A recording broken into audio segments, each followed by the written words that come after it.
What's wrong with S posture or having this big arch in the lower back, and how does that increase the risk of your back?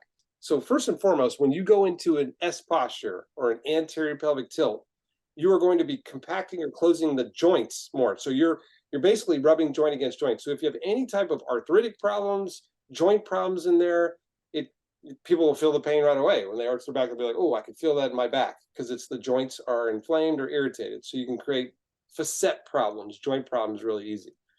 Another problem with this anterior tilt is anytime you arch your back, okay, so if you create an arch in your back or anterior tilt, you are contracting your back muscles. If you contract your back muscles, what are you letting go of? You're letting go of your abdominal muscles, right? You have to relax your abdominal muscles to get into an anterior tilt.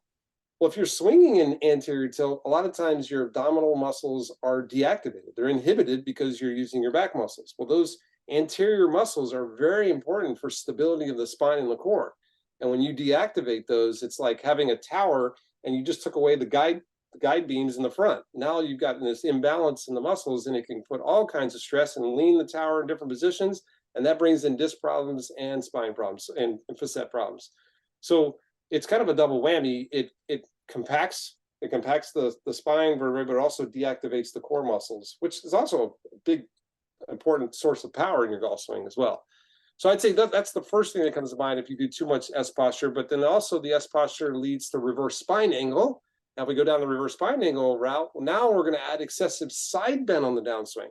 So if your S posture turns into a reverse spine angle at the top, you now have excessive extension and left side bend. You have to get in the flexion in the downswing. So if you go from excessive arch in the backswing to excessive flexion, now you're rapidly flexing in the downswing. That's how you herniate a disc, and it creates the disc problems.